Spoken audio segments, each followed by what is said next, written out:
All right, so let's get started with chapter 4. Uh, and here we got a map of Virginia and Maryland depicting a tobacco wharf. Um, okay, and these are the sections, 7 of them again. Again, we'll take each section one at a time, and we'll go from there. And here's the first focus question. Okay. All right, let's get started with slavery and empire. The Atlantic slave trade flourished in the 1700s. In this century alone, more than half of the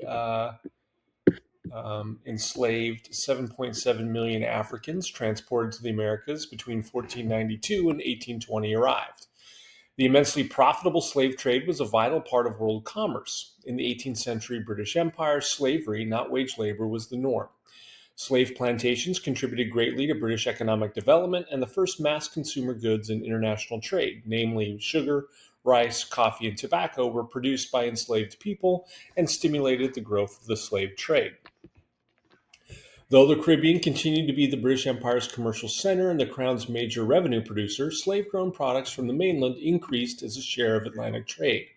The Atlantic Ocean's triangular trading routes carried British manufactured goods to Africa and the colonies, brought colonial products including tobacco, indigo, sugar, and rice to Europe, and shipped slaves from Africa to the Americas.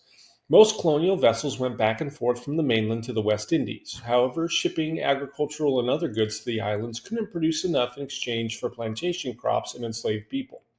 Even merchants from New York, Massachusetts, and Rhode Island participated in and profited from the slave trade. In Britain, the slave trade also stimulated the rise of port cities such as Liverpool and Bristol, fostered the growth of banking, shipbuilding, and insurance, and helped finance the early Industrial Revolution. As slavery became more and more entrenched, so too, as the Quaker abolitionist John Woolman commented in 1762, did the idea of slavery being connected with the black color and liberty with the white. In the 18th century, slavery in West African society shifted from being a minor institution, to a central one. Most African rulers participated in the slave trade, often in ways most beneficial to them. The slave trade made Africa a major market for European goods, especially textiles and guns. This disrupted relations within and among African societies in ways that encouraged the growth of the slave trade and exacerbated conflict among African societies, competing for power, goods, and access to enslaved people. Of course, the loss of tens of thousands of men and women to the slave trade weakened and distorted West Africa's economy and society. The voyage across the Atlantic, known as the Middle Passage, was a harrowing experience for enslaved people. Since enslaved people could be sold in America for 20 or 30 times their price in Africa, slave traders crammed them on the ships as tightly as possible. Given such conditions, including the spread of disease, about 1 in 5 enslaved people died before the ships reached the Americas. Of those who survived, only a small percentage were sold and stayed in the North American colonies, which had a lower death rate than colonies in the West Indies and Brazil, where slave plantation conditions and work were more brutal. The British colonies of North America imported between 400,000 and 600,000 enslaved people, and by 1770, due to enslaved people's natural reproduction, 1/5 of the 2/3 million people in the English colonies, not including Indians, were Africans and their descendants.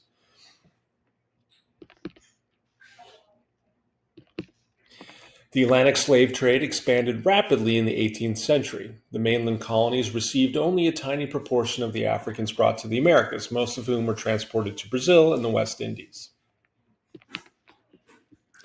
By the mid 18th century, there were 3 distinct slave systems in British North America: tobacco based slavery, plantation slavery in the Chesapeake, rice based plantation slavery in South Carolina and Georgia, and non plantation slavery in New England and the Middle Colonies.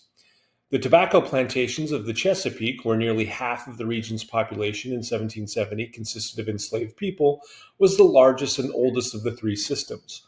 Extending deep inland, slavery in Virginia existed on large plantations and many small farms. Slavery had created the Chesapeake elite, a landed gentry who dominated the region's society and politics in conjunction with merchants in the tobacco trade and lawyers defending the interests of slaveholders.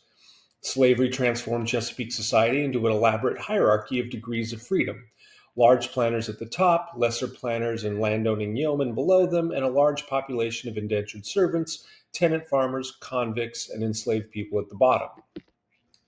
Though planters made more laws enhancing the power of masters over their enslaved property, violence such as whipping was at the center of the institution and its perpetuation. As slavery became entrenched, race became a more significant line of social division. Whites increasingly saw free blacks as dangerous and unwanted and restricted the rights that had been given earlier, such as gun ownership for blacks and the vote for free landowning blacks. Because by law, Virginia required freed slaves to leave the colony, free blacks remained a very small part of the population. The concepts of free and white had become virtually identical. The rice plantation system of slavery that developed in South Carolina and Georgia first relied on enslaved Indians, some of whom the colony exported. Rice cultivation in the low country of South Carolina prompted the importation of enslaved Africans there and led to a growing racial divide between whites and blacks. South Carolina was the first colony to have a black majority. By the 1730s, when North Carolina became its own colony, two-thirds of its population was black. Indigo, used for blue dye, also became a staple crop there in the 1740s and was cultivated on slave plantations. Familiar with the crop at home, Africans taught the colonists how to grow rice. As opposed to the Chesapeake, where enslaved people worked constantly in gangs, enslaved people on the rice plantations worked according to the task system, under which they were assigned daily jobs. Once their jobs were completed, they had time for leisure or growing crops of their own.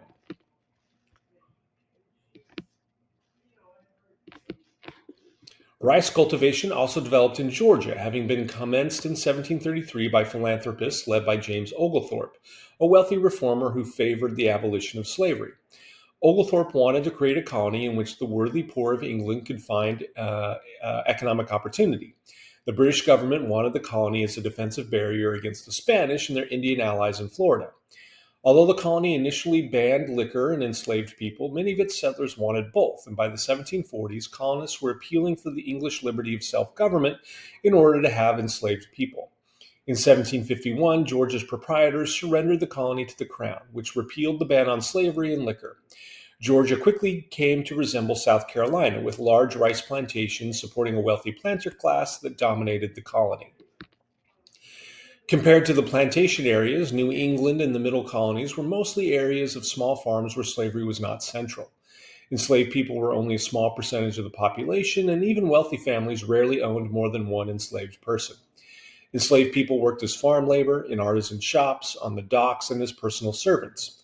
Enslaved people in the North sometimes had more legal rights than their Southern counterparts.